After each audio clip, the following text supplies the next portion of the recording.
Ajahn Brahm was born in London and graduated with a degree in theoretical physics from Cambridge University. After teaching in a high school for 1 year, he traveled to Thailand to become a Theravada Buddhist monk under the guidance of the late meditation master Ajahn Chah. Ajahn Brahm has now been a Buddhist monk for over 40 years. Currently, he is the abbot of Bodhiana Monastery and also the spiritual director of the Buddhist Society of Western Australia, among many other roles. He is a highly sought-after speaker, having been invited to give talks at the United Nations as well as the corporate headquarters of Facebook and Google. He is also the author of many international bestsellers, including Good, Bad, Who Knows, Mindfulness, Bliss, and Beyond, The Art of Disappearing, and also Opening the Door of Your Heart. So without further ado, please join me in welcoming Ajahn Brahm by giving him a round of applause. Thank you. Whoa! Thank you. And first of all, I would repeat that piece of information for those of you who come in late.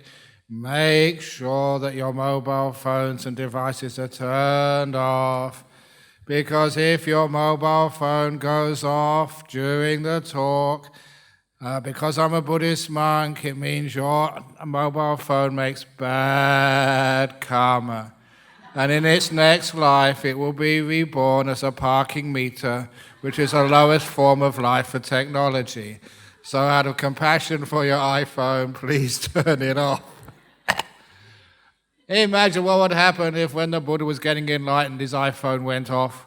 It would have disturbed him. So we are kind and considerate to ourselves and to others. And most importantly, today, it's all about learning how to be happy no matter what happens in our life. And to me, that was the most important thing about having a spirituality. I never wanted a spirituality which was miserable. I wanted something which would make me happy. And that was one of the reasons in my life why I actually chose to go to Thailand to become a Buddhist monk.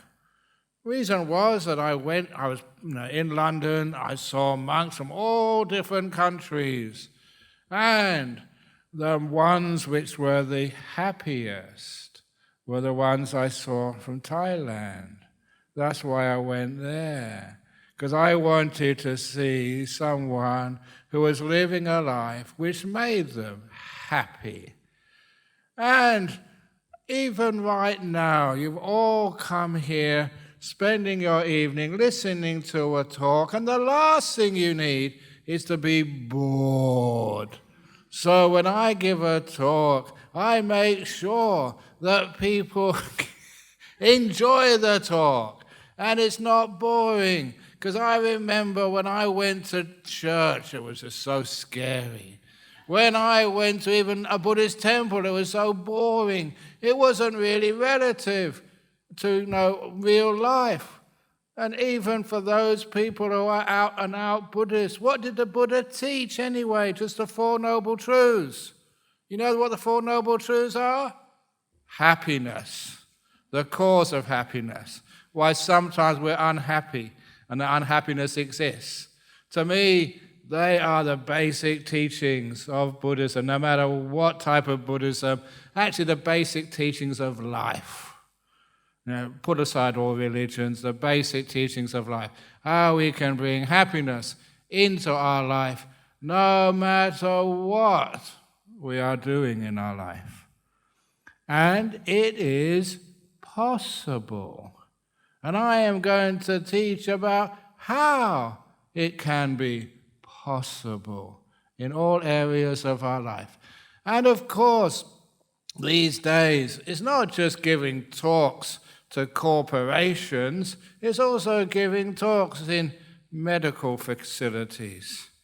So how you can be happy even when you are sick.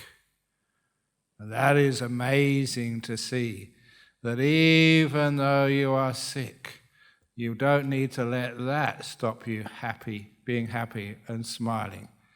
And in fact, I remember just going to one of my disciples in hospital because she just had a hysterectomy. And that's a terrible thing for a woman because psychologically losing her ability to have children in the future. And it's also quite painful. So she wanted some counseling. And as soon as I came in the room, the first thing she said was, Ajahn Brahm, please don't tell any jokes. Because laughing makes it hurt so much. She had a big scar in her chest. But I said, well, you shouldn't invite me because I can't do anything else except to laugh at life.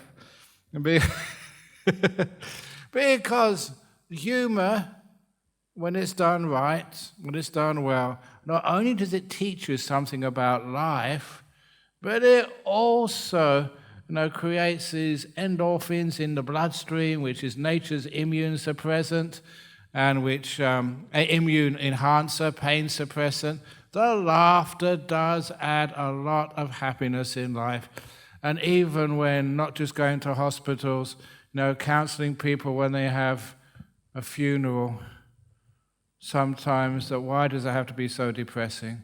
And in fact, I think I was probably the first person in the world to tell a joke at a funeral service. And I remember this so clearly, that when the funeral director realized I was telling a joke, he was sitting in the back in his black suit, looking really miserable, because they must be trained to look miserable, funeral directors. And he was saying, no, no, no.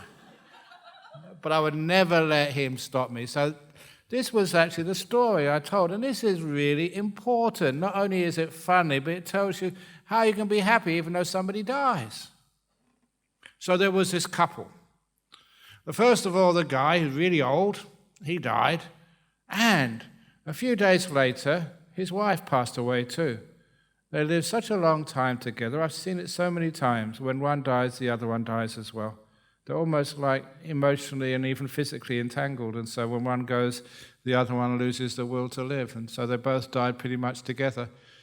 And so they appeared in heaven together. And when they were met by this angel, the angel said, because of your great good karma, because of all your goodness in your life, I've come to show you your heavenly reward. And they took them to this incredible mansion overlooking the ocean. And he said, this is your heavenly reward for all of your good karma. And the guy said, look, I'm on a low salary. There's no way I can afford the council rates, the land tax on such an expensive property. You have to pay, the bigger your house, the more you have to pay to the government. That's the same in Hong Kong. He said, can't we get something smaller and affordable? And the angel said, sir, this is heaven. We don't have any tax in heaven. We don't have any government. So it's free.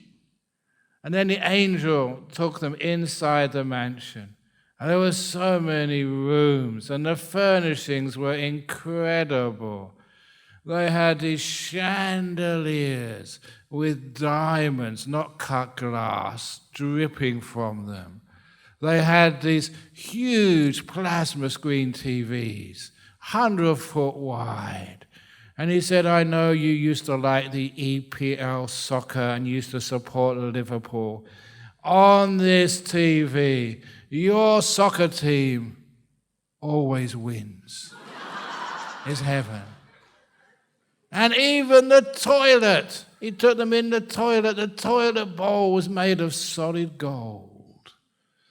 And again, the little button you press at the top, was a diamond. And when you pressed it, not water came out, but Chanel No. 5.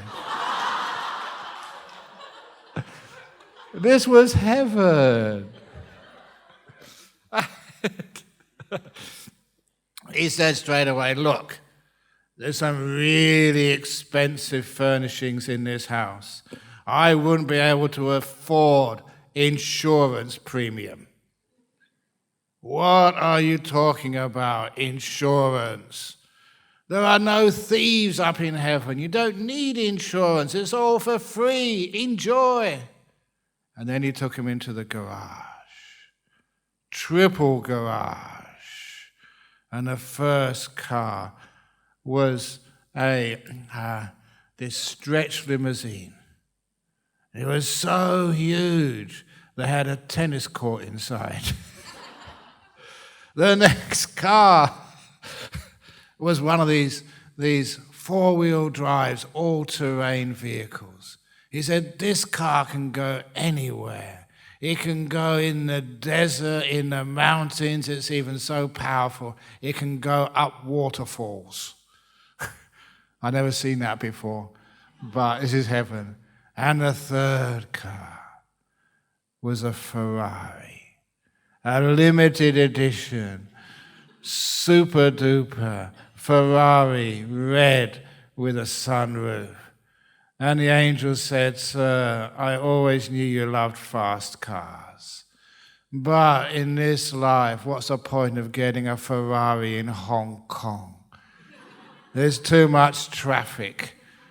It was quite an achievement to get here on time today, going through the harbour tunnel. But that's what the man said. He said, what's the point of fast cars? If it's not traffic, it's policemen with their speed camera guns. I'll get fined. What's the point? And the angel said, sir, there are no policemen up in heaven. You don't get fined. You can go as fast as you like, because if you have a crash, it doesn't matter. You're already dead. And then they opened the garage doors, and opposite his house was this immaculate 18-hole golf course with this beautiful clubhouse just on the other side of the road. And the angel said, we knew also how you love playing golf. So we arranged a golf course right next to your house. But he said, this golf course is special. It was designed by no other than Tiger Woods.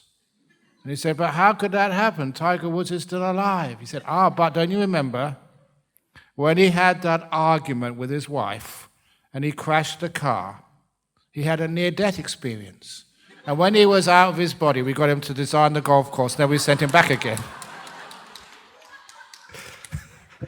But this is designed by, and this is heavenly golf course. So once you get it on the green, whichever way you putt it, it always curls into the hole.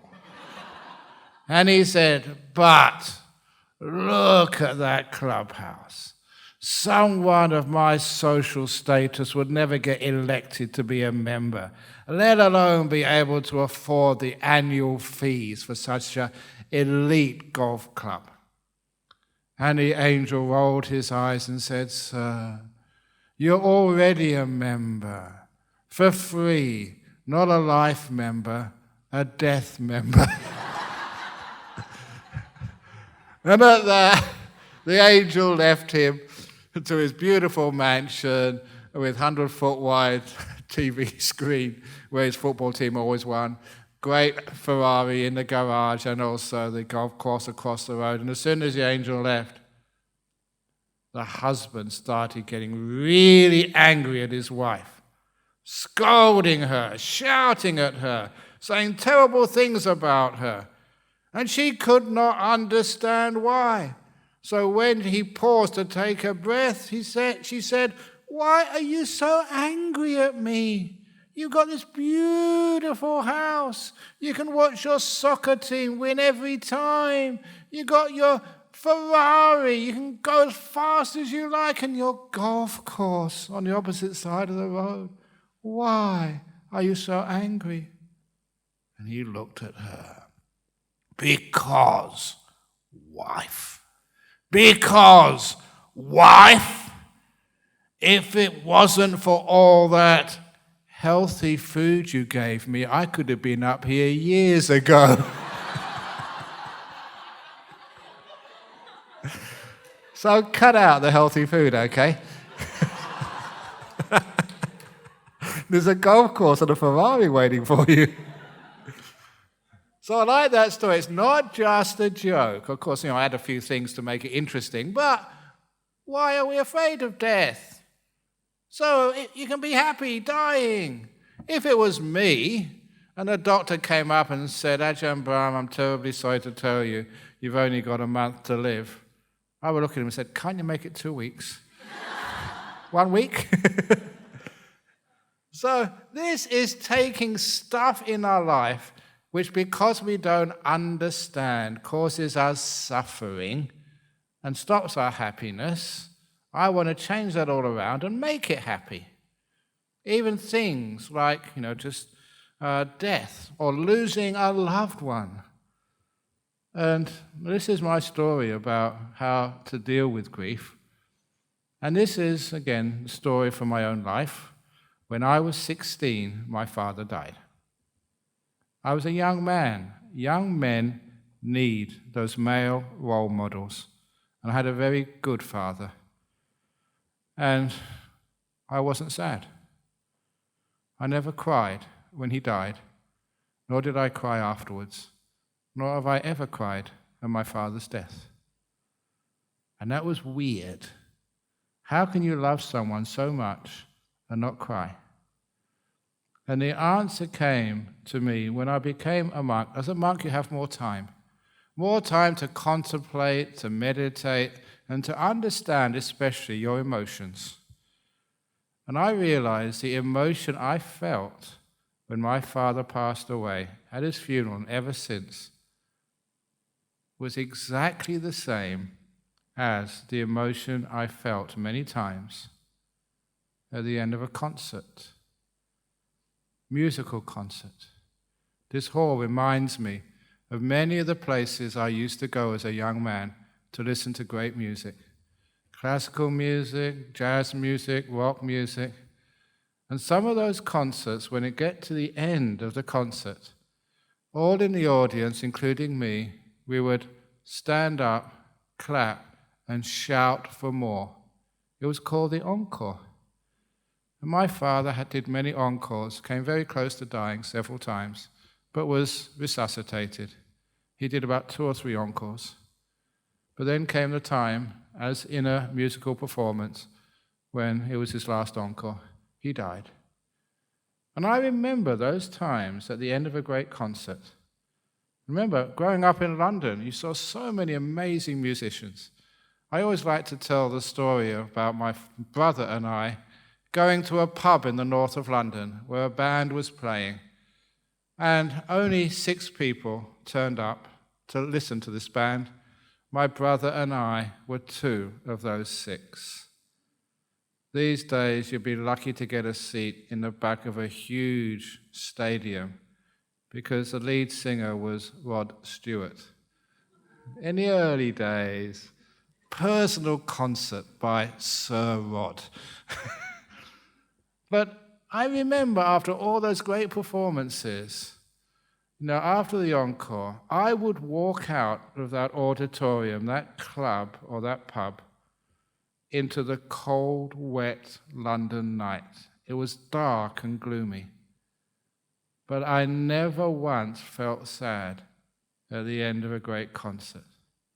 The emotion I felt was one of gratitude, privilege, how lucky I had been to listen to some of the greatest performers, some of the best music the world could offer.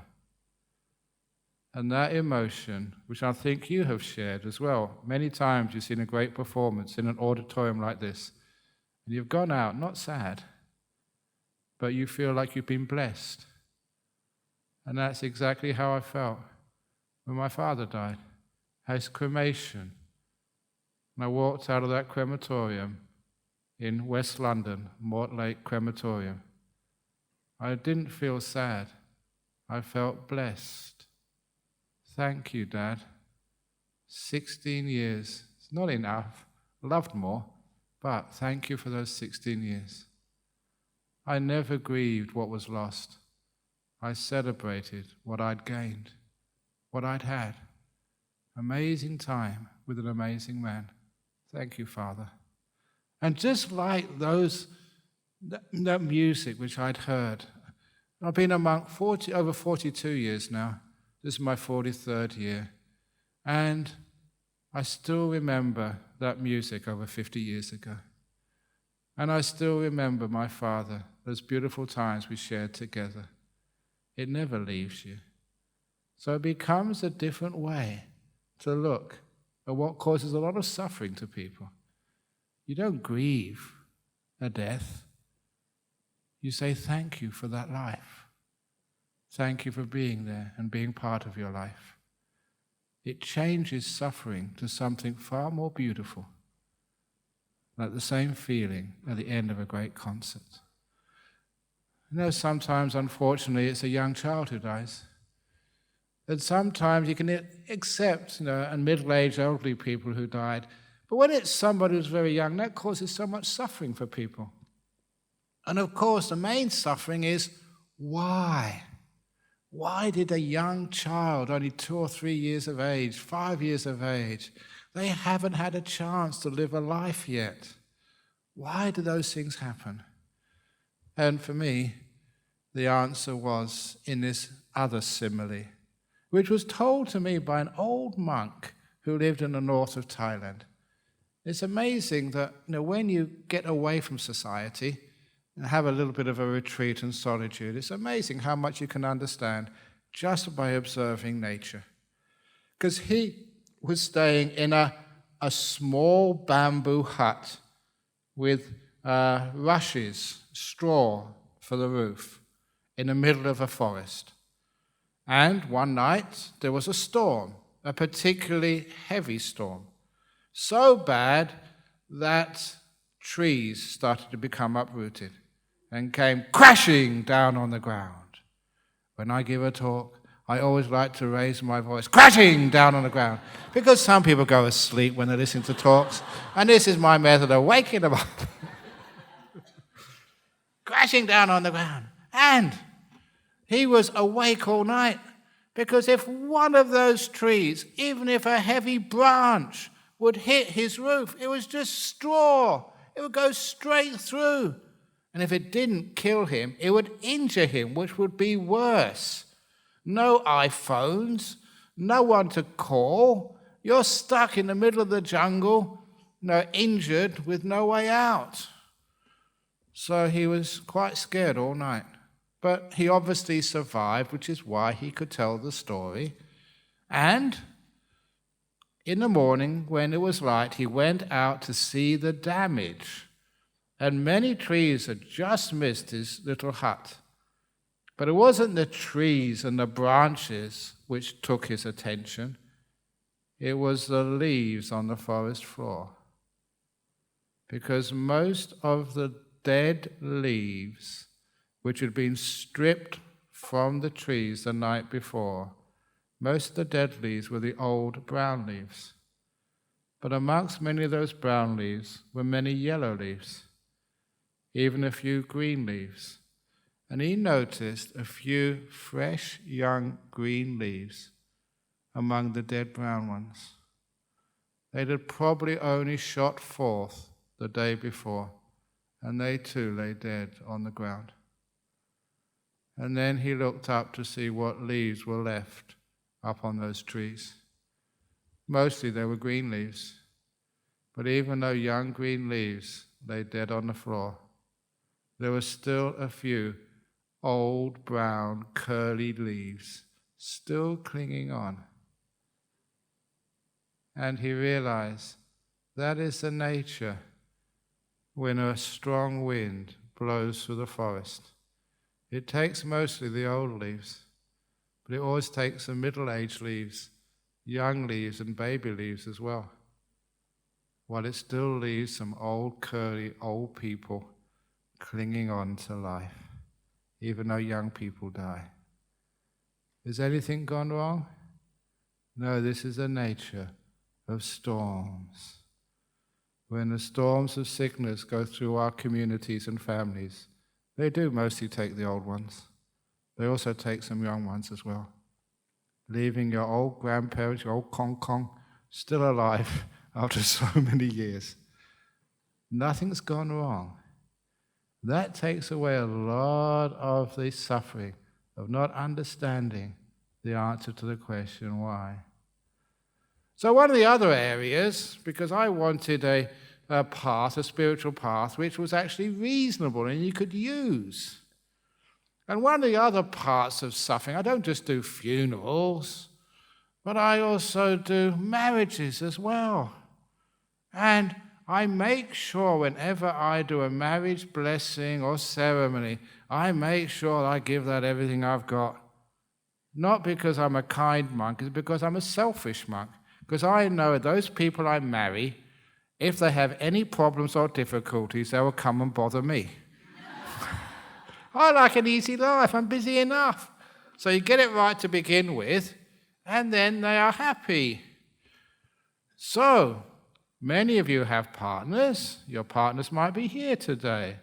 And you know it's not an easy thing to be married, to live with another person and have some peace and harmony.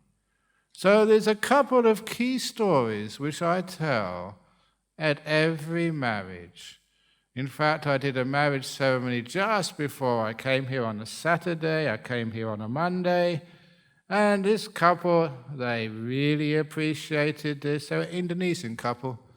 And the story was one of my favorites about the chicken and the duck. A young couple had just been married, and they were walking in the park one afternoon when they heard this sound. Quack, quack. Quack, quack. And the woman, the wife, said, "Oh, darling, can you hear that? That's a chicken." He said, "Pardon?" "It's a chicken. Didn't you hear it?" And he said, "It went quack, quack. It's a duck." He said, No, I'm certain that's a chicken." He said, "It can't be, it's a duck." And it went quack, quack again. "There you are, it's a duck." She said, "No, I am sure it is a chicken." He said, "No, it's a duck." She said, "It's a chicken." He said, "It's a duck." She said, "But it's a chicken." He said, "It's a duck. D-U-C-K, duck." And then she started to cry. "It's a chicken."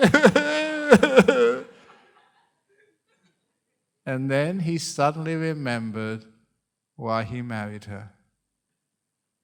He squeezed her hand gently, looked into her wet eyes, and said, "Darling, I think you may be right. It is a chicken." And she said, "Thank you, darling, thank you." And they carried on their walk happily, without any argument, and that evening he got a hot dinner. And the explanation to that really important story is this. Who cares whether it's a chicken or a duck? Is that worth having a divorce over? And honestly, most marital problems are over chickens and ducks. Stupid things. So look, guys, if you want a happy marriage, if she says, and it goes quack, quack, if she says it's a cow, agree with her. Yeah, it's a cow, darling.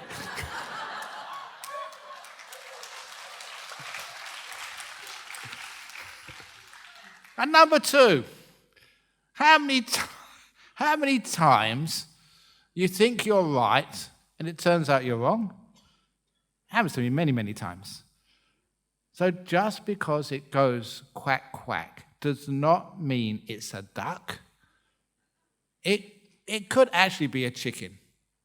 A chicken from Fukushima nuclear disaster zone, genetically mutated by the radiation to go quack, quack. Yeah, she could be right. And it's the same. If he says it's a mouse or something, please agree with him. On small things, it's not important. Because it's all about priorities. Happiness is all about knowing what's the important thing. And in a marriage, it's not being right. That's not important at all. What's important is being in love and harmony and being an example to others, how two people can live together at peace. And the second thing which I tell in a marriage, which I love telling, is I usually look at the bride first of all. I did this on Saturday, and it's great. They didn't get it at first, but they got it in the end. I look at the bride, straight into her eyes, and say, "You're a married woman now. From today on, you must never think of yourself."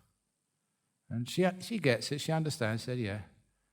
And then I look at the man, the groom, say the same thing to him. "You're a married man now. You mustn't think of yourself." Now, I do most of the marriages in Australia, Australian guys. When I say that to him, he mustn't think of himself, he usually pauses first of all. But he eventually agrees.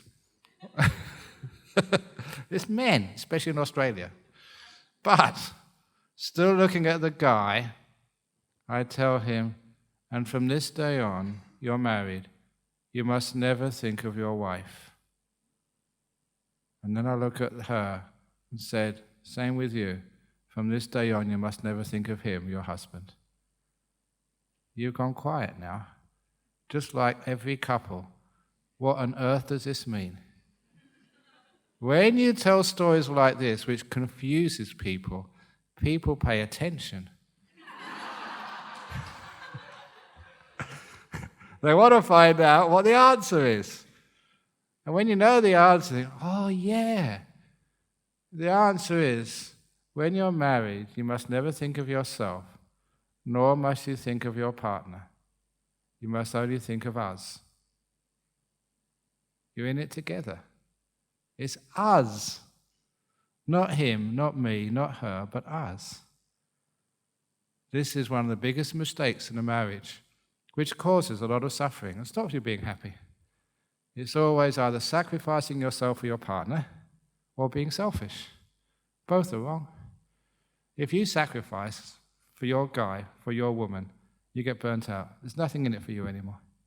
If you're selfish, it's not a marriage at all. So in a marriage, it's all about us. So if there's a problem in your marriage, whose problem is it? Ours. You're in it together, you fix it together. And quite honestly, there's no problem you can't fix if it's together. If you say it's his fault, it's her fault, it's my fault, then you're dead. If it's our fault, then fix it up together. That's why I have so much success. Divorce lawyers hate me. I'm really bad for business. So that's how you can be happy in a marriage. Yeah, I told a long time ago, I told it again here somewhere, the 3 rings of marriage. You know the 3 rings of marriage? This is in my old book. The 3 rings of marriage are the engagement ring, number 1. Second ring is the wedding ring, number 2. And the third ring is the suffer ring. But that's being very negative. I don't know why you laugh at it. There must be some truth in it. But I'll change that now. The first ring of marriage is the sharing, the share ring. And the second ring of marriage is the care ring. And the last ring of marriage is the offer ring. You give yourself to the marriage. Okay? Sharing, caring, offer ring. The 3 rings of marriage. But you know that sometimes that I've seen no one shouts as much at each other as a man and his wife. Don't know why that is. Why do you have to shout? And this one monk once told me this. I don't know where he got it from, but I like sharing it. You know the reason why you shout at each other is because you've become distant. Not physically distant, but emotionally distant, which is why we need to shout.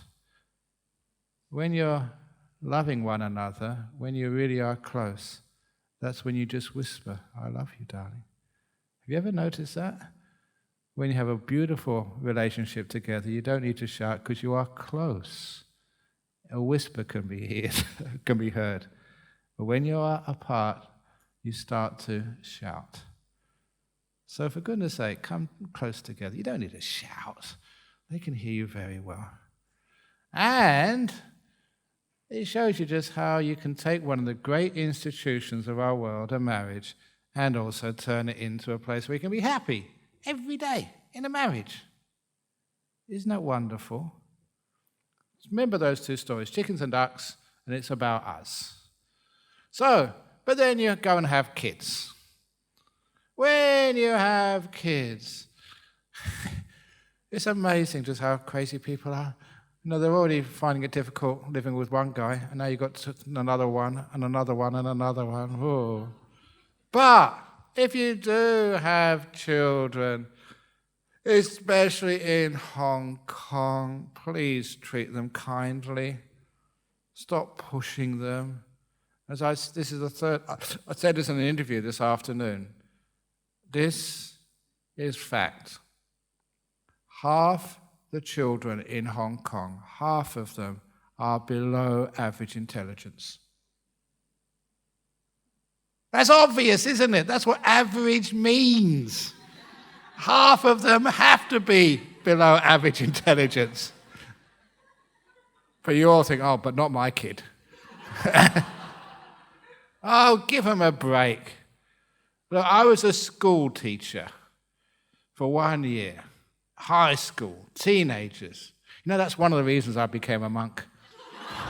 If you're teaching kids all day, they drive you crazy.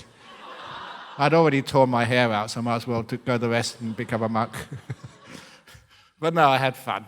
It wasn't because I was running away from something. I just liked the happiness of, this particular lifestyle. But at the end of the year, I had to give out the report cards, for my class. And of course, it's a class of, I think, 30, could have been 31, I can't remember now. One of my children came bottom of the class, 30th out of a class of 30. Now, even if they were all Einsteins, someone had to come 30th.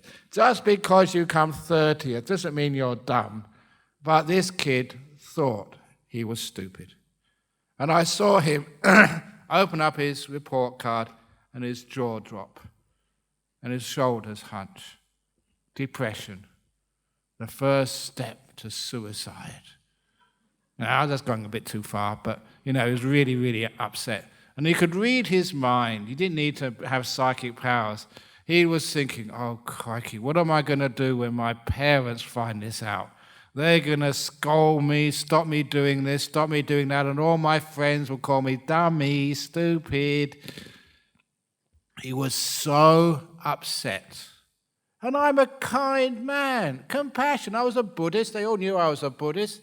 Anybody, no matter what religion, aren't we supposed to be kind to one another? And you see somebody suffering in your class. I have a duty of care. You've got to look after him. So I went up to him and said, you come bottom of the class? Yes, sir. Congratulations, I said. And I said, all the rest of your friends in this class are so selfish. You are the only compassionate person. You have taken this position in this class intentionally so none of your friends will have to suffer what you're going to get from your parents tonight. Everyone else just thinks of themselves. You think of others. In fact, I said, I'm going to nominate you to the headmaster, the principal, for the Bodhisattva of the Year award. Because bodhisattvas in Buddhism, they sacrifice their happiness for others. That's what we're supposed to do. So he said, I'm a Buddhist, then you as a Buddhist, you are the only real religious person in this school. Sacrificing yourself for others. Well done. I'm going to go to the headmaster immediately and put in a recommendation. You get Bodhisattva prize. I remember his face looking at me as if I was crazy. But I just gave him another perspective. So if your kid comes bottom of this class in school, congratulate them. Wow, I'm so proud of you, son. You are a real bodhisattva, thinking of other people, not thinking... So I like turning things around like that. Sometimes you wonder, why Hong Kong doesn't do well at soccer, or why other Buddhist countries never do well. You got like Thailand, they never go to the World Cup soccer. Burma, Sri Lanka, and there's a good reason why. You know why? Because if you play on a soccer team and you're a Buddhist, you have to follow Buddhist principles. The first one is let go. If the other team wants the ball, give it to them. Let go, don't be attached. Number 2, if they can't score a goal, you score one for them, own goal. Compassion, kindness. Now you know there's too many Buddhists in the Hong Kong soccer team. That's why they never win. So you never win a game. You have a lot of fun, though. And isn't that the most important part of playing sport? Enjoying it, having fun. Happiness.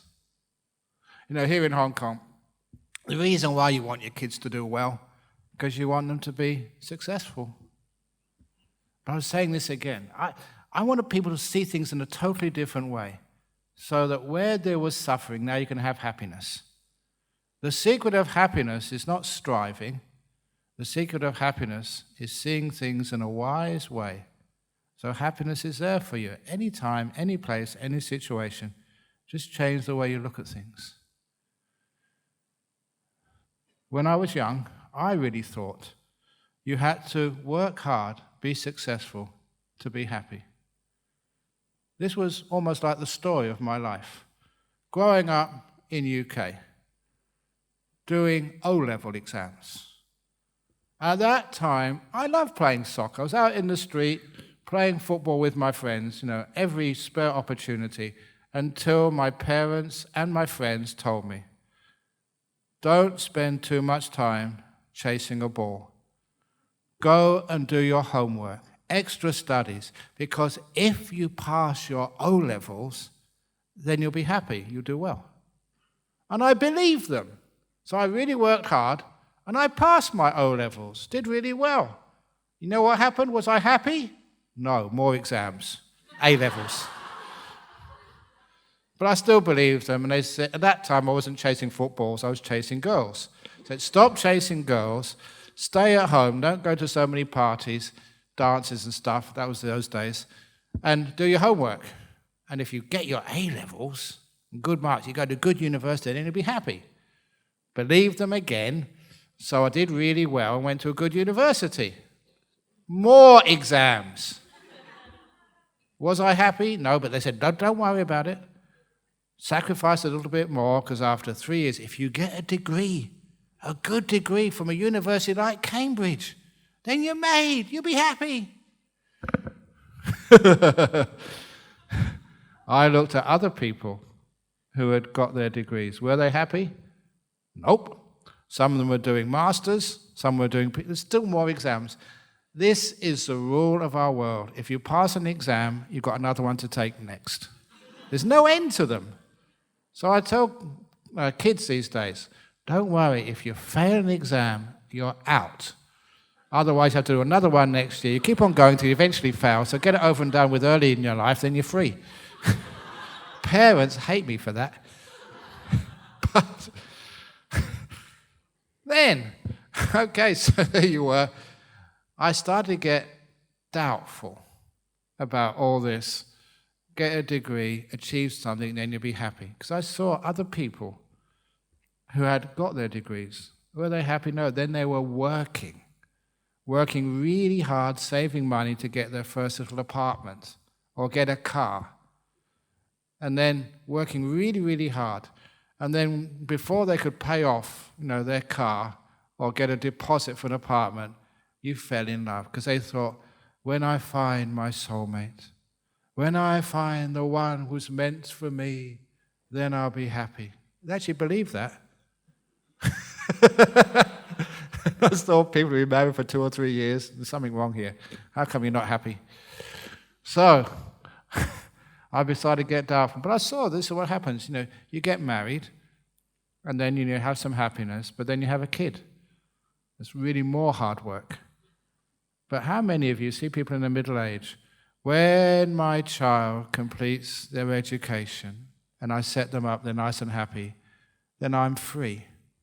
And I can go off and do whatever I want in this world. You sacrifice so much for your kids. It's beautiful to see, but you always think, when my kids grow up and leave, then I'll be happy. But by that time, you're usually so old, you're looking for retirement. And then you think, when I retire, then I'll be happy.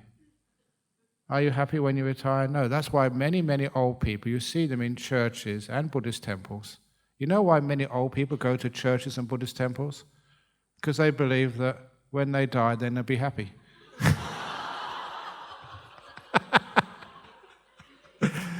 It's always in the future somewhere. And I thought there's something wrong with this. So that runs much of your life. When you complete that project, when you get enough money to pay off your mortgage for expensive homes, when I get this problem solved, this thing achieved, then I'll be happy. And you never get happy. So there's something wrong with that. Success, achievement does not lead to happiness. And then I found some psychologists who started saying, no, happiness comes first, and then you become successful. So find something you're passionate about. Some career, it may not pay you well, but you really love doing it. It's who you are. And then success will follow. If you like designing clothes, then it's hard work at first, but you love doing it, therefore you'll be good at it, and then you'll be successful afterwards. That was also scam, not true. And then I suddenly realized in my monk life, it's not that success leads to happiness, or that happiness leads to success. Happiness is success. So if you're happy right now, congratulations. You've made it. You're successful. If you're happy right now, you've arrived, baby. You've arrived. I love saying that. It's so 1960s. Anyway, so when we change the meaning of success to being happy, that changes a lot of how you look at your children. You want them to be successful? Understand what success is. Happiness. And you don't need much to be happy. Look at me. I've actually got no money, no bank account, no credit card, no superannuation or investments. Oh, absolutely nothing. How do I survive? Very well, thank you. My investment. I often tell people this, don't have any health insurance. What happens if I get sick?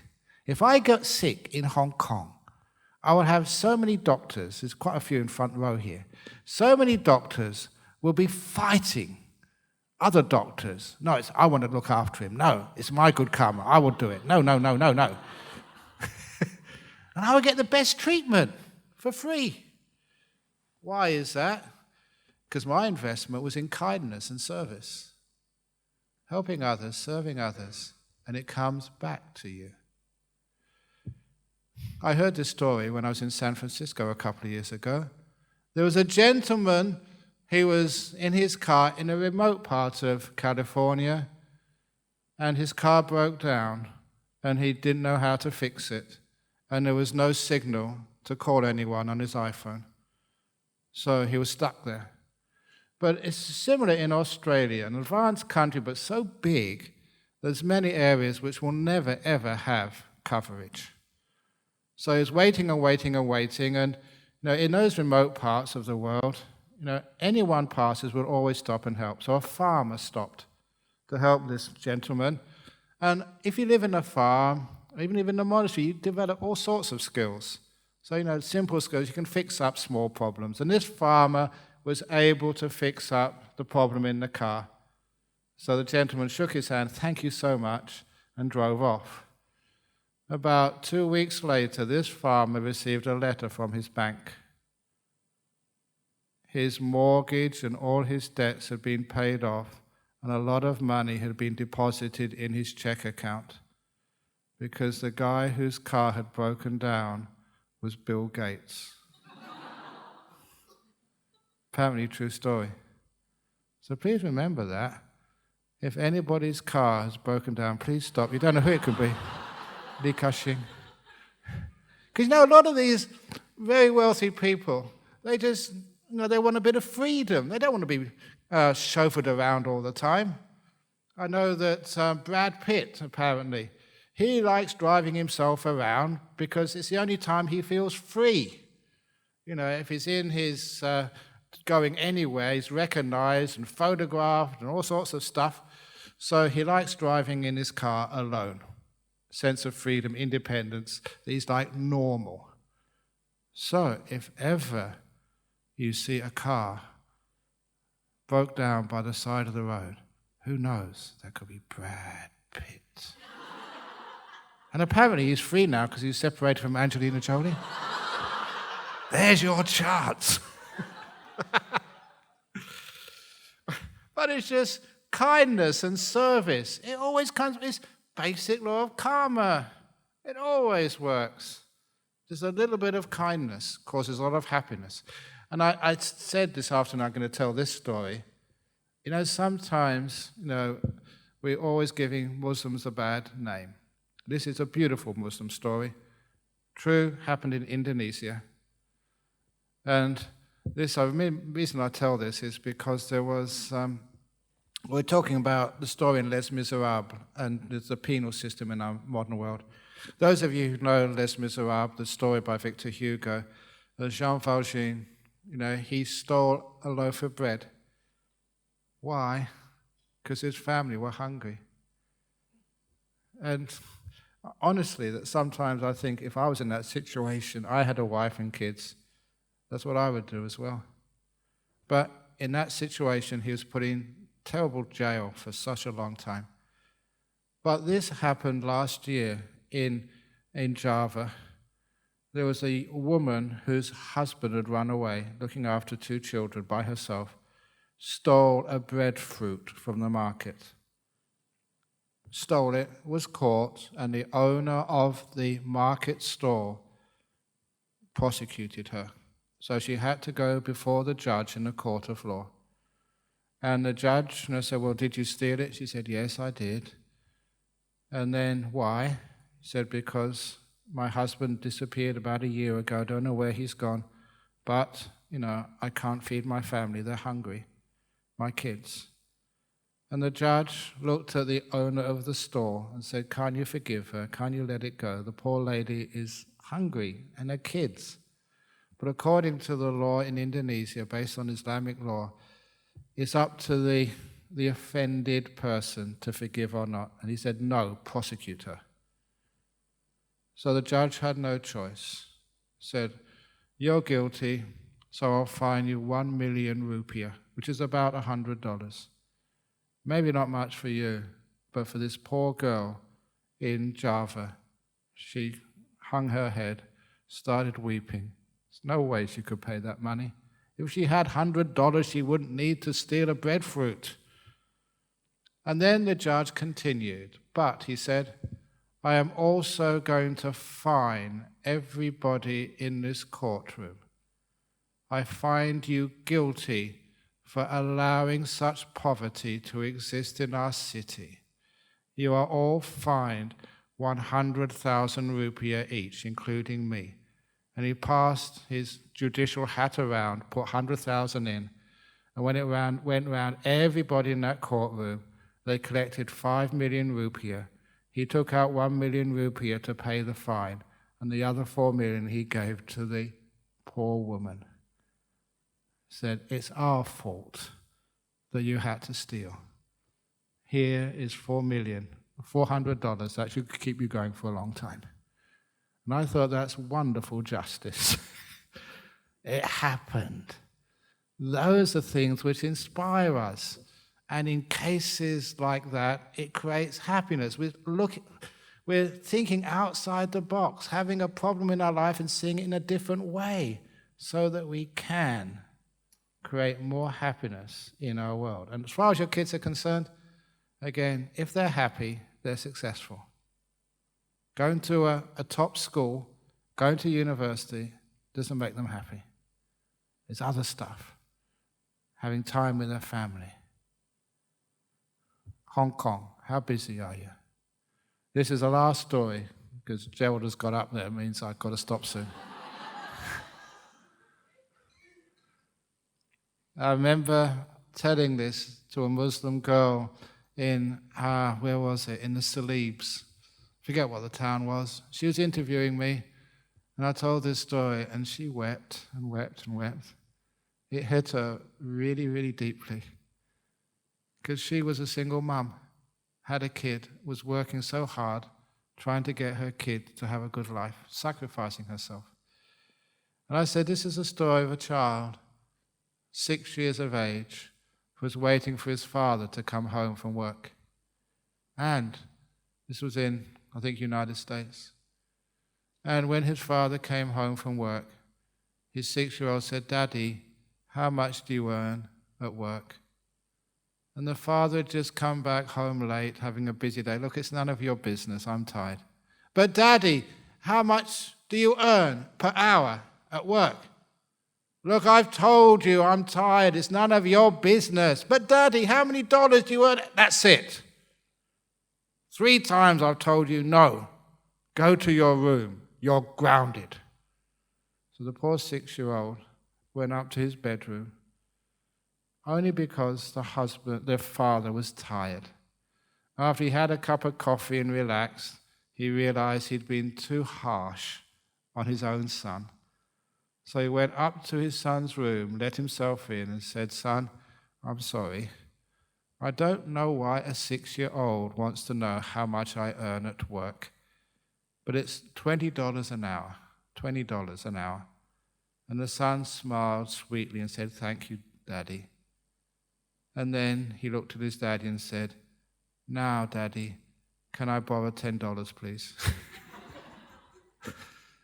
And his father was about to get angry at him again, but you get angry once a day, that's enough.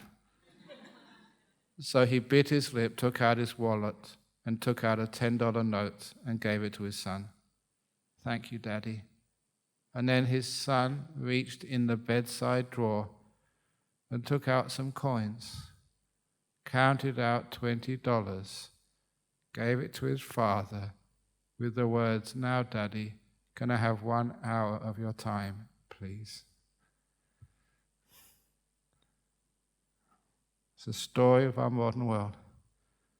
What your children need is time with you.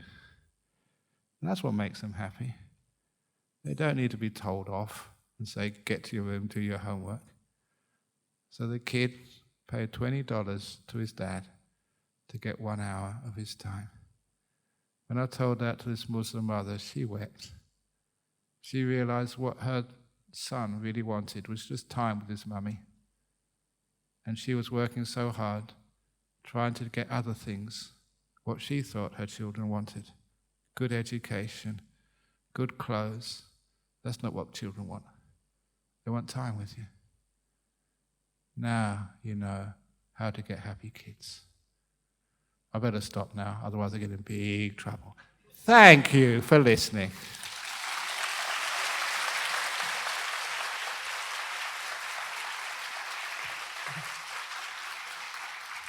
Thank you so much, Ajahn Brahm, for giving us such an inspiring talk on how to live happily every day. Now, I'm going to open up the floor, and if any one of you would like to ask Ajahn Brahm questions, please raise your hand, and my colleagues will be passing the microphone to you. So Ajahn Brahm only comes to Hong Kong once a year, so please feel free to ask him any questions that you have. Over there, in the middle, at the back. Come on, run, faster, faster, faster, faster, faster, faster. Train Olympic Games. There you go. Very good. Thank you very much. It is very good to me have a good chance to ask you a question. This is a very good talk. I feel it is a very enlightening. Good. First of all, I will sometimes talk about your grief. I think all the people are greedy. As you said, I want more. Yeah. And then I think it creates this suffering. Yeah.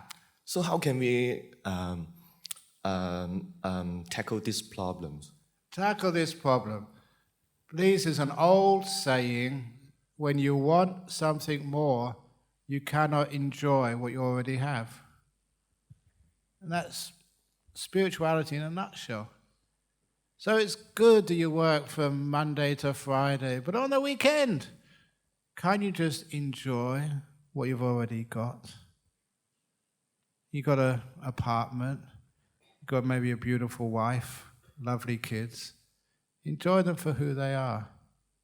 If you want something more as a husband, you look for a mistress.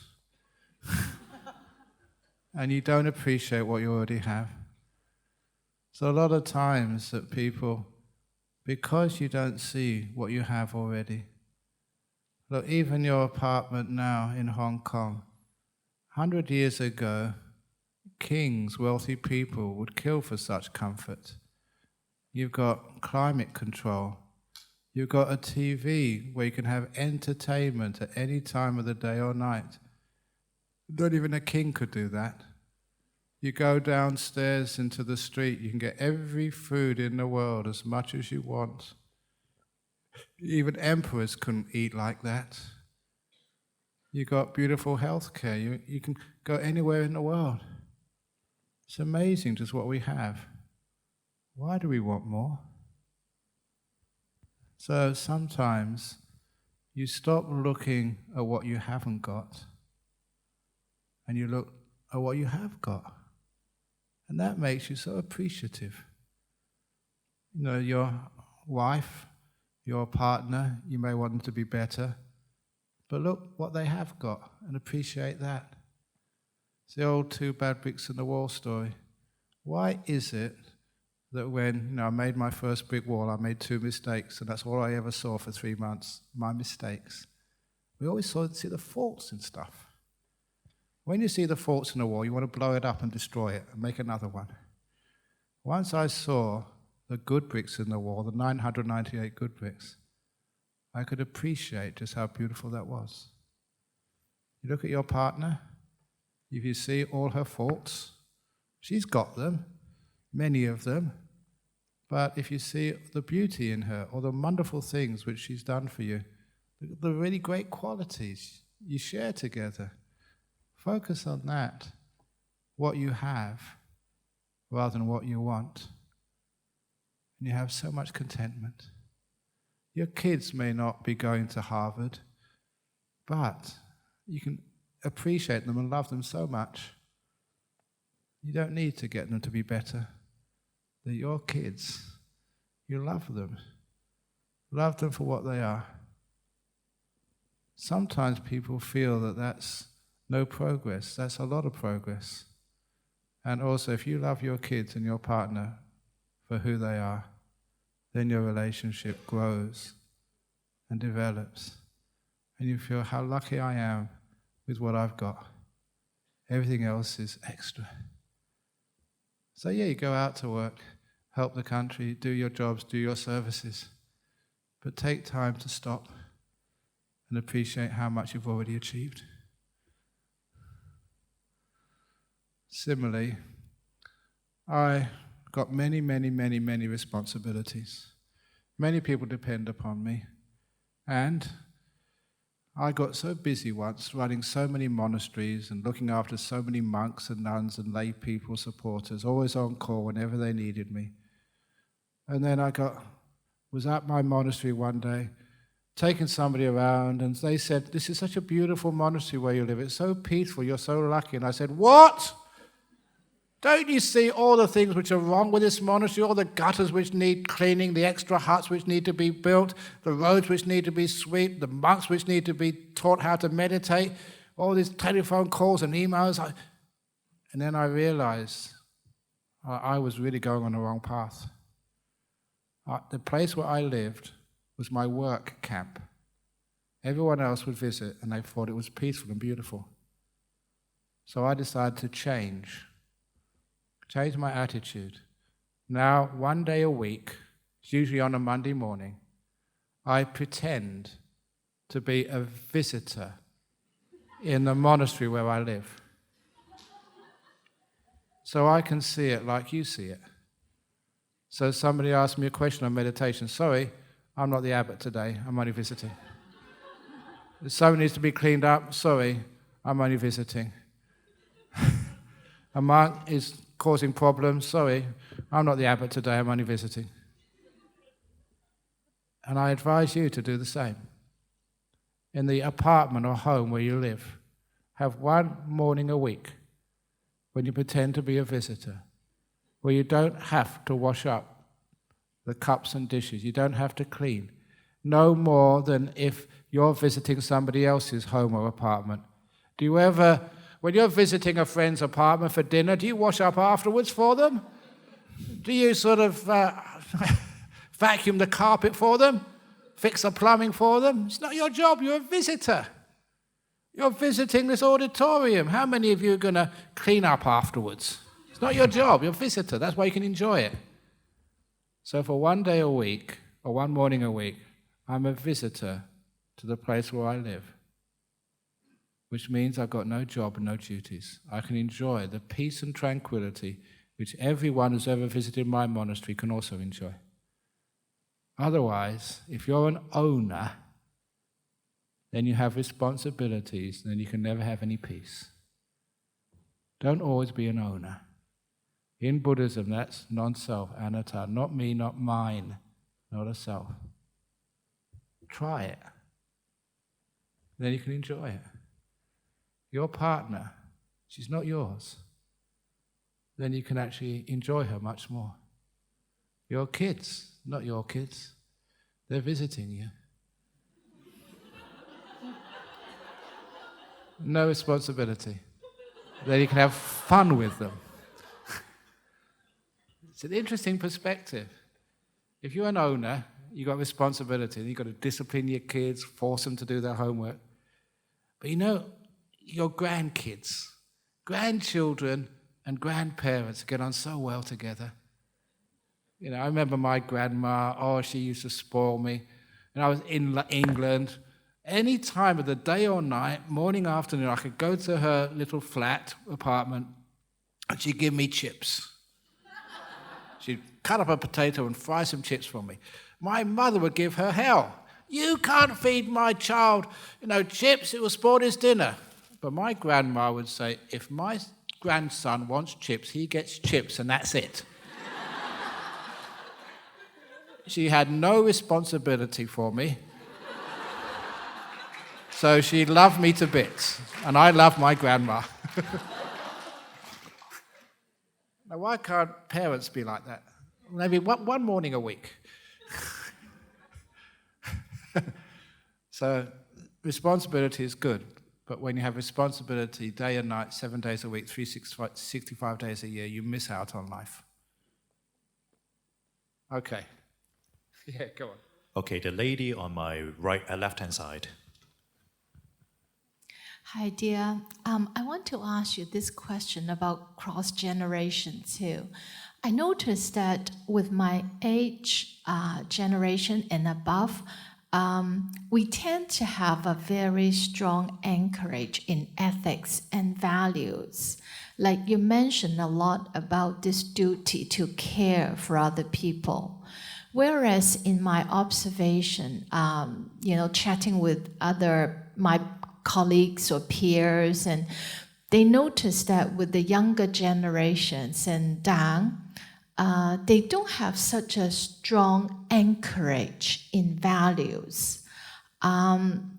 First of all, I want to ask you if you share this observation. And second is my observation with my peers and colleagues is that exposing the younger generation too early to the electronic media, it kind of titrates or diffuses what they learned value-wise from their families.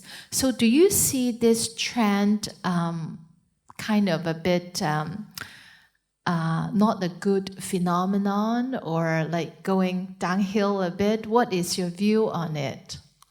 My view was based on a quote from Socrates 2,500 years ago, who said almost exactly what you said.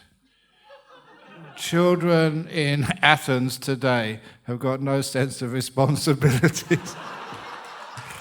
You're saying it's timeless. Every generation, when you get to that age, says the same thing about the youth, and the youth become you, 30 or 40, and they say the same thing about their grandchildren. It's timeless. So it's nothing about our modern times. It's just about children growing up. And they're all like that, every generation. You were probably like that as well. You won't admit it, but you probably were. So we learn ethics and responsibilities. We're not taught it. Whatever you're taught is so external. You need to understand it. A good example is like speed cameras. In Australia, many speed cameras, and all they teach you is to know where the speed cameras are, how to avoid being caught. Taxes? How many of you pay your taxes honestly, or how many times you find out a way of not sort of paying them? Find out to work the system rather than understanding the reason behind these things. So with morality, ethics, it's all about understanding why. And kids, as all the time, if they can understand why you shouldn't take alcohol, why you shouldn't take drugs. Say it's wrong, it's bad, that makes it more attractive. Say why, and you understand it. That means so much more. With drug education, that in one of our local schools, primary school, there's drugs in primary schools as well, the head teacher wanted to do something to help the kids. But she did think outside the box. Instead of getting a social worker, a psychologist, or a doctor who know the theory but haven't really understood why, she asked the local prison to send 2 criminals who were in prison for drug offenses to go to the school. These were people who had been there, done it, and were suffering in jail. And I knew that because these were 2 of my students I used to teach in jail. And I don't know how that principal got away with that. If the newspapers had found out, she'd have been crucified in the newspapers, allowing drug addicts to teach our kids. But those 2 went there, and I know that people who really knew what they were talking about, what drugs was like, personal experiences, they would be able to impart to those 10-year-olds, 11-year-olds, much, much more than any professor, psychologist, doctor, or social worker could ever do.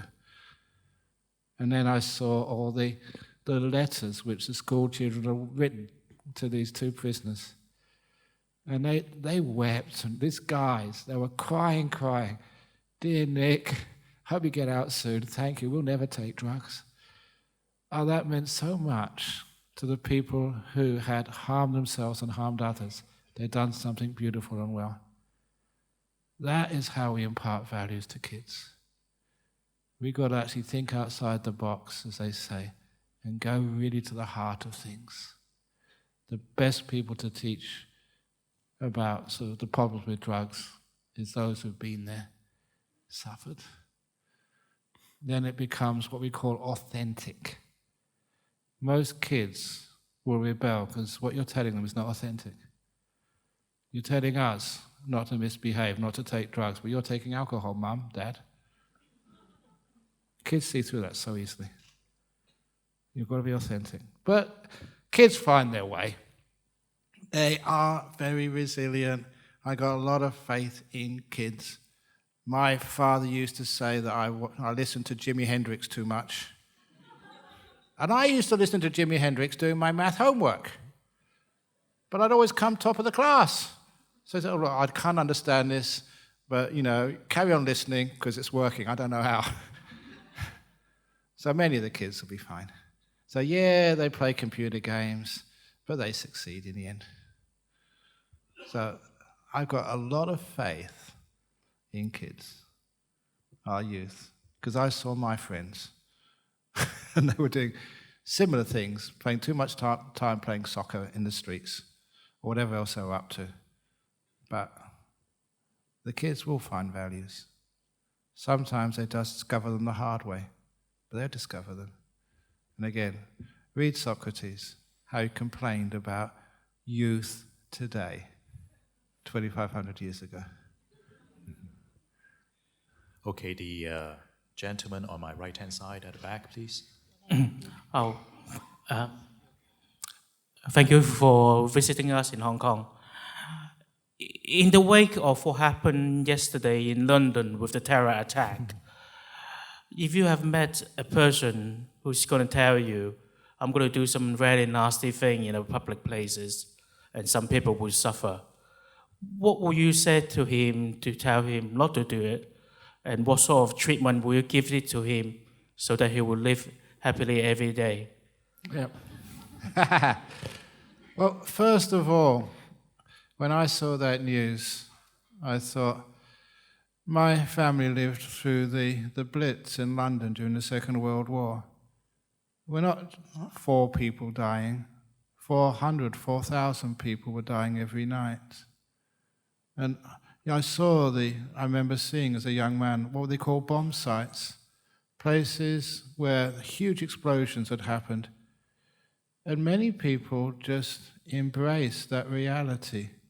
And they went about their life not being affected by bombs.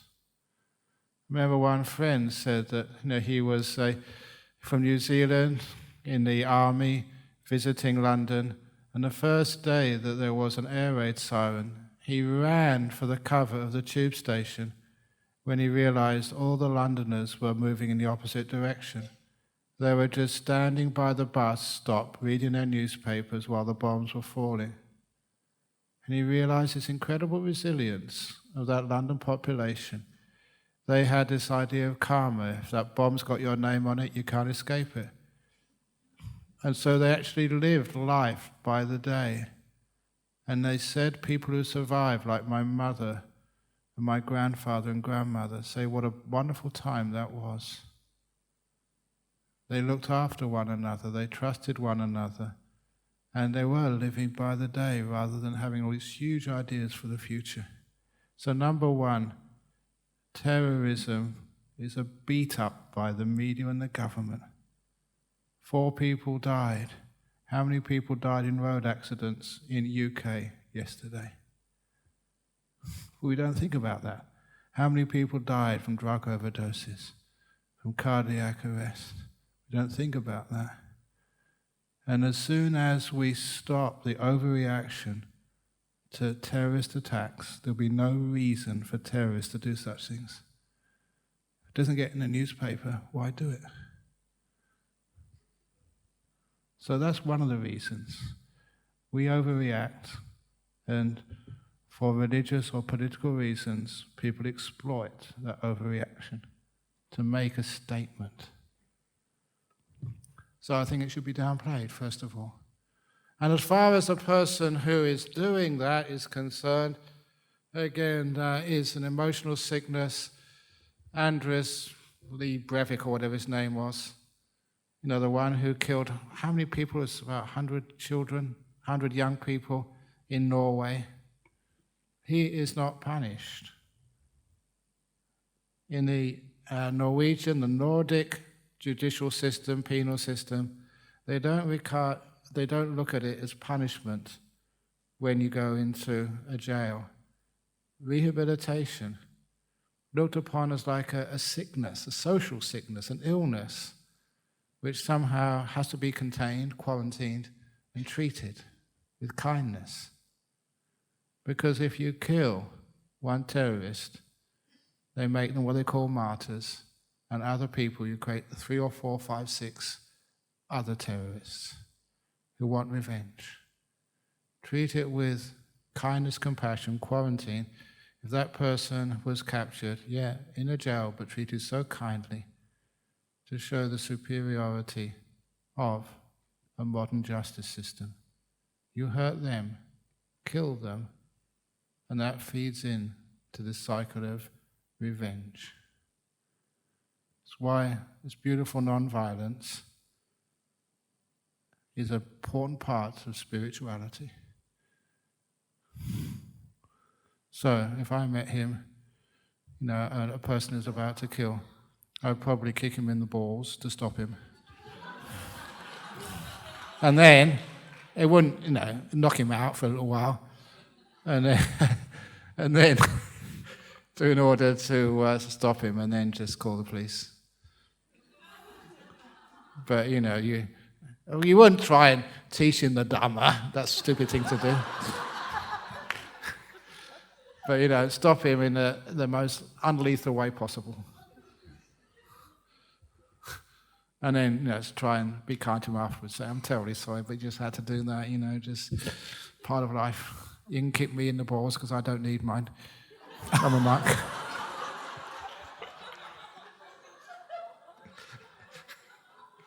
Okay, carry on. Ray, please edit the part on kicking the balls, please.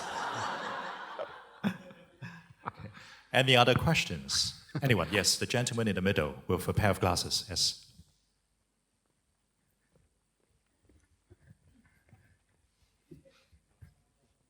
Hi. Thank you. Thank you for tonight. Thank you for the time to think about the happiness. So just linking happiness with a lot of things that I've been going through recently, I feel like there's a lot of self-love or fear, self-loathing that stops us from being happy. And I can't quite articulate the whole thing, but I was just hoping if you can help me guide my thoughts or guide my hearts towards how these different components work together. Good, Thank you. I understand your question because it's so common. People never think they're good enough. And you're taught you're not good enough. You're told that when you're at school. And I was a student, but my teacher said, you can always do better. And then always do better, try harder, get higher grades. There was no end to trying to do better. And if I felt inadequate, imagine how other kids felt who didn't sort of do so well at school. We're always taught we're not good enough. And then you have a relationship. How many times does your boyfriend, your girlfriend sort of praise you? Say, oh, thank you so much, you're so beautiful, you're such a great guy. They may do that in the beginning, but in the end, they start putting out your faults. Why did I marry you? Oh, jeez. And so we always feel we're not respected, that we're not understood, we're not loved.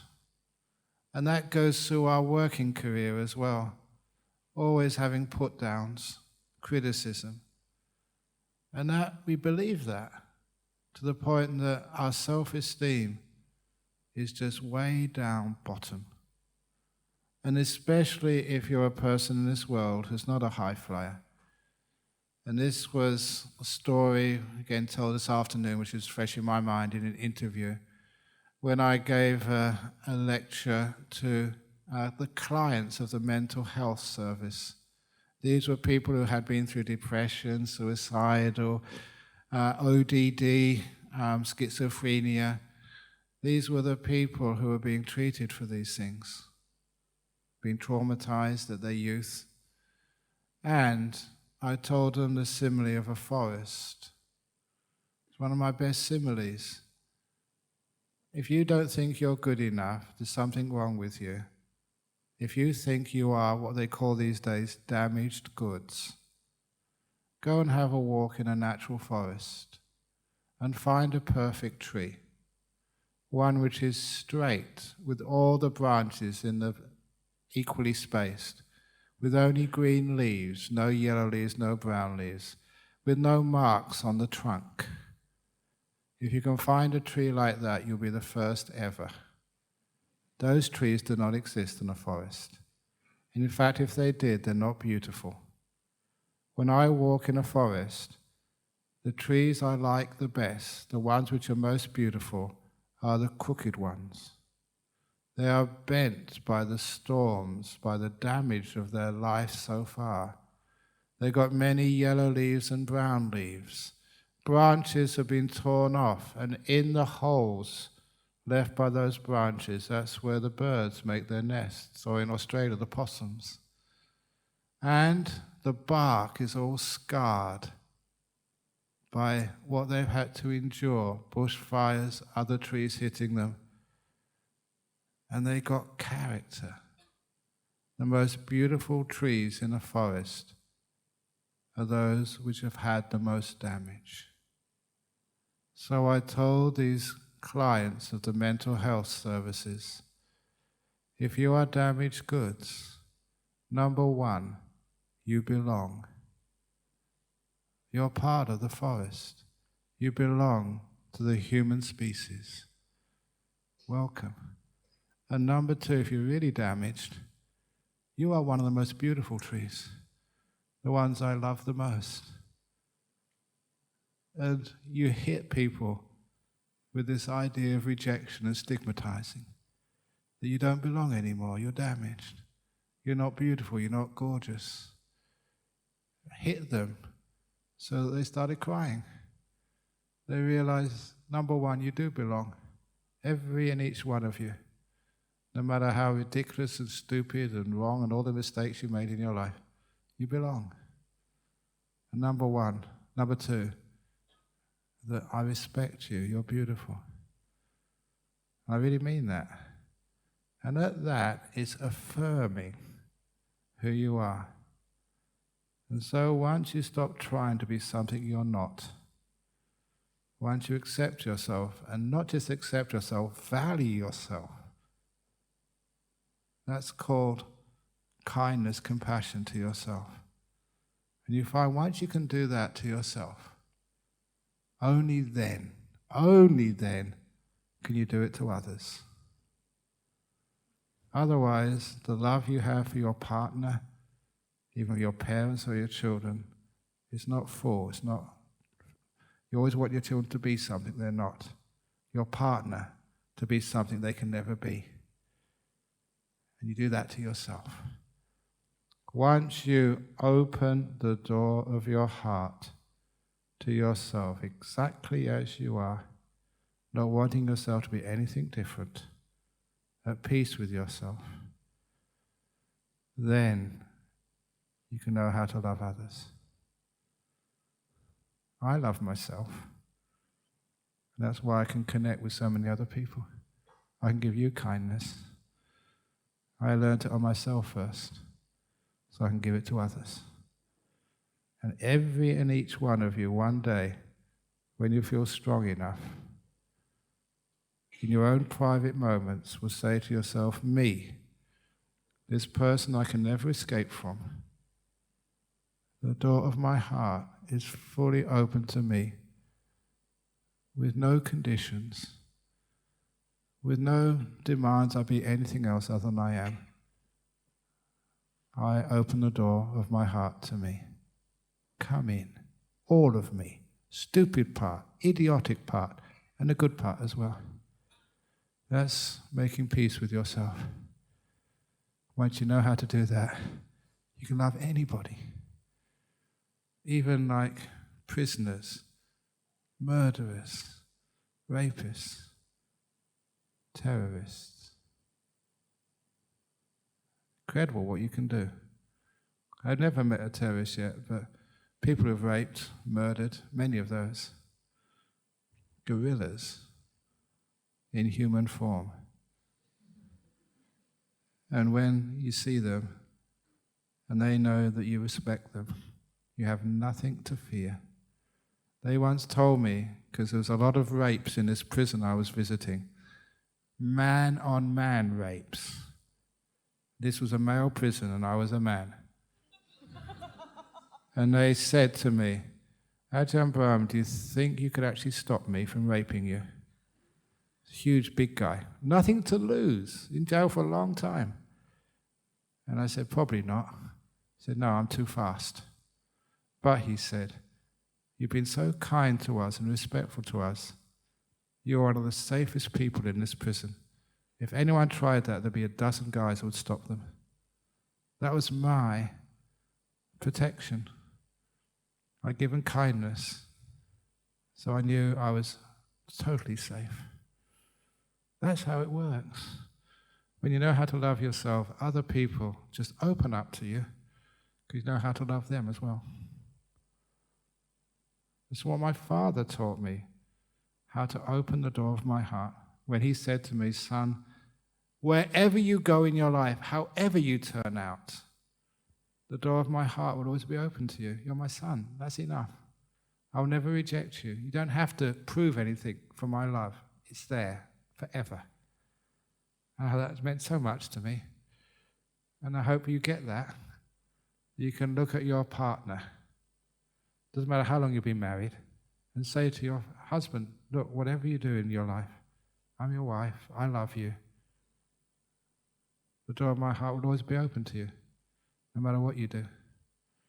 And husband says to his wife the same thing. Unconditional love. You've got to do it to yourself first of all. Otherwise, it doesn't work. If you could do that, we wouldn't need psychologists. Probably half the doctors would be out of work. So, thank you for asking that question. Yeah, over there.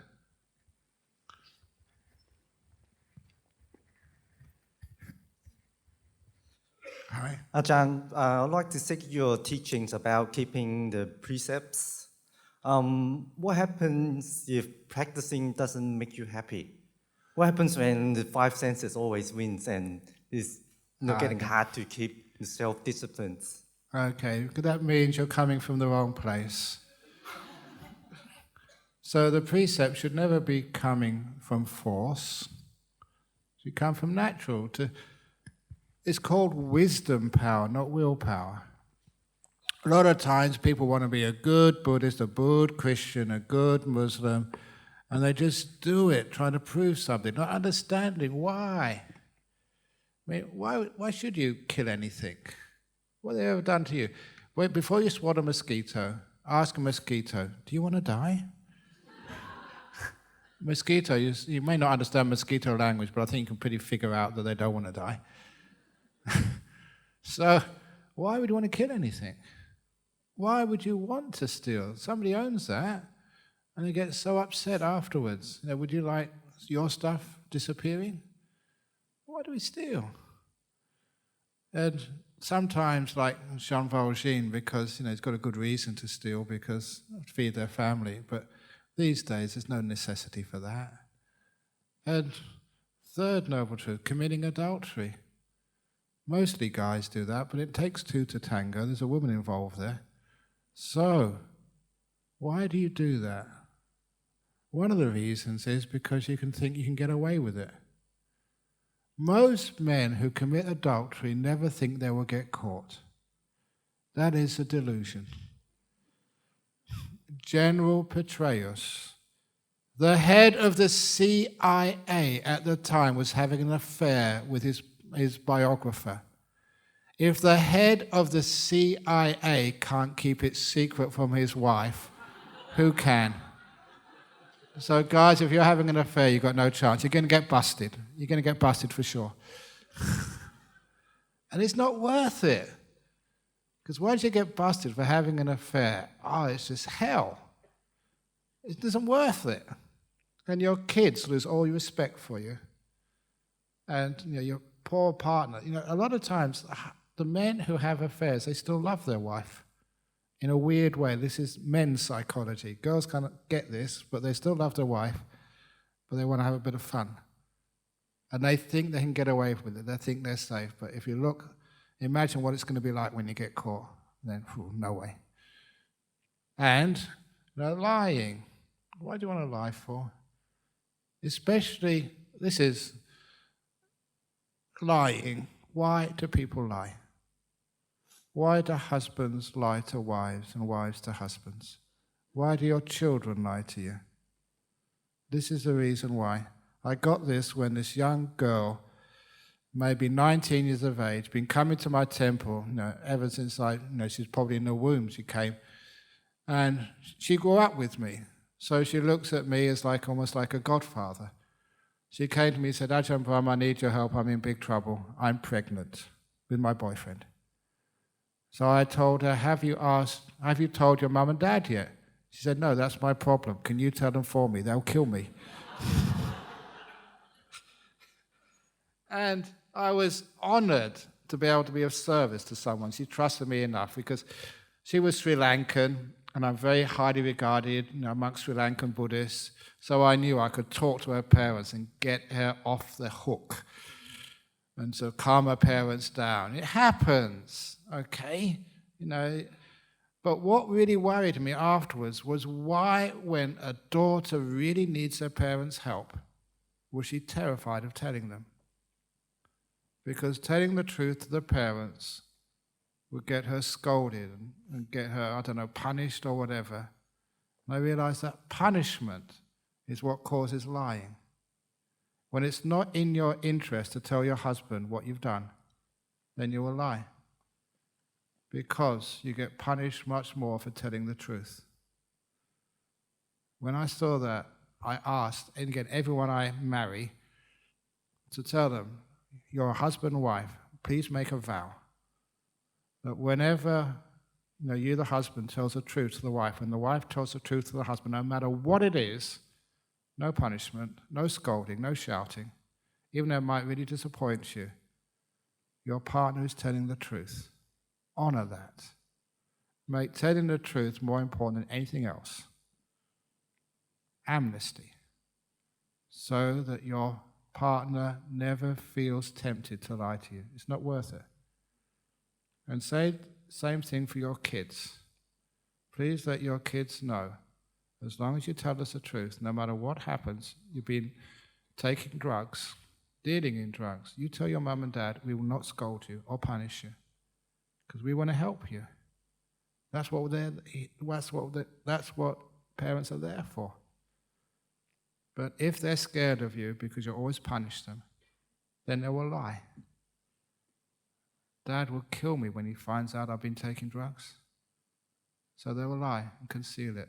When they need their father more than ever, they won't say. So instead of just saying, don't lie, why do people lie? Find the causes and solve those causes. Politicians, why do they lie? Because telling the truth means they won't get elected next time. If we're going to punish politicians, then of course they will lie. Everyone makes mistakes. Politicians make mistakes. Treasurers, prime ministers, presidents who make mistakes. Monks make mistakes. When I make a mistake, I tell everybody. That's why I have great fun. Saying that it's normal to make mistakes, which means that we don't need to lie. And the last thing, taking alcohol. Why do you want it? It costs a lot of money, and it's bad for your health. It's not fun. I remember this story, I was just saying it, about in Sydney some years ago. It was a Christmas, New Year's Eve party. So a guy was taking some alcohol, really getting into it in a party, and he had to get home. You should take a taxi if you've been drinking. But he thought, what the heck? The chances of getting caught are very, very small. So he drove his car home, even though he had lots of alcohol. Bad choice. because in that part of Sydney, the police had a roadblock testing every driver for their alcohol level. So what he knew once he got into the roadblock, he was caught, he was done. He'd probably lose his license and get a big fine. But when it came for his turn, the police asked him to get out of the car, and they gave him the breathalyzer, the little tube he had to blow into. And he was holding that tube, but just before he blew in the tube, there was a sound of a car crash. One of the cars had been going a little bit too fast. It was a roadblock, and had rear-ended the car in front of him. The policeman heard that, and he took the tube away, said, it's more important I deal with this traffic incident than check your alcohol level. Get in your car and go home. He literally became within a couple of seconds of getting caught. He thought he was so lucky that night. The following morning, he was woken up by someone banging on his door. He had a hangover. And when he went to the door, he found 2 Sydney policemen standing outside. First of all, he was scared. But then he thought, they can't prove that I was driving a car when I was drunk, because it's finished now. So he said, I'm safe. So he relaxed, and the policeman asked, sir, would you mind if we look inside your garage? He said, sure. I'm not a thief. I've only got my car in the garage. Sure, you can. So he opened up his garage, and when he opened up his garage door, he almost had a heart attack, because in his garage there was a police car.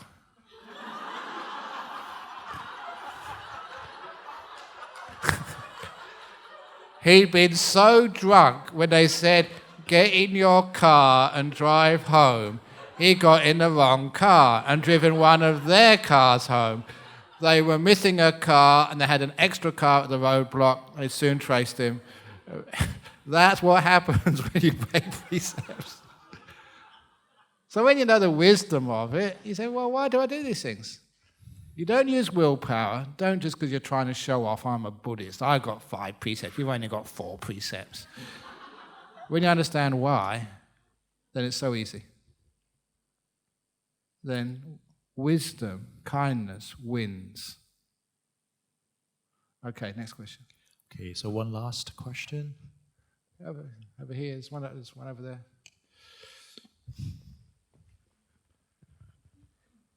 So in the Buddhist tradition, there's the teaching of stream enterer and no returner. So it seems that to enter the state of nirvana, the cycle of birth and death has to be ceased, so that we do not continue to reborn. And is it true that the will to continue to live must stop so that we can be liberated from all suffering? Thank you. Okay, now that sounds a very deep question, but I'm going to start with a little story that many of you have been listening to my talks many times on the internet, on YouTube, read my books, and come to every talk I've given in Hong Kong. You do find that I repeat myself very often. Many of those stories you've heard before. Even the story about the police car being stolen. I've said that so many times, but usually the people who come to my talks getting old, so you've forgotten I told you that story. But it reminded me of a story which I told earlier, that Albert Einstein, when he became famous, he was invited to the United States to give a lecture tour. And so they arranged a car and a driver to take him from university to university, where he gave the same talk on relativity theory. And the driver who drove him there would be sitting in the back listening to the lecture. And after about 10 or 12 lectures, the driver said, I know your lecture so well. I've listened to it 12 or 13 times. I could probably give it myself. And Albert said, yeah, that's a good idea. Let's give that a try. Because no one knew exactly what Albert Einstein looked like in those days. So the driver came up, pretending to be Albert Einstein, while Albert sat in the back, pretending to be the driver. And he gave a talk. And everybody at the end stood up and gave him a standing ovation. Brilliant. He didn't understand anything of what he's being taught. He's just repeating what he'd heard about 12 times. And I'm sure that many of you Gerald could do that. Once there were 2 bad bricks, open the door of your heart. You've done that many times. Put a brown robe on Gerald, and who knows, he may think that, wow, Ajahn Brahm can speak Cantonese now, amazing. He knows all the stories. But at this one talk where the driver gave the talk, one of the professors was a bit dubious. He thought, no, there's something going on here. So when question time, he asked this really deep, profound question. And the driver had to answer it. And the driver said, that is such a simple question. Even my driver in the back could answer that.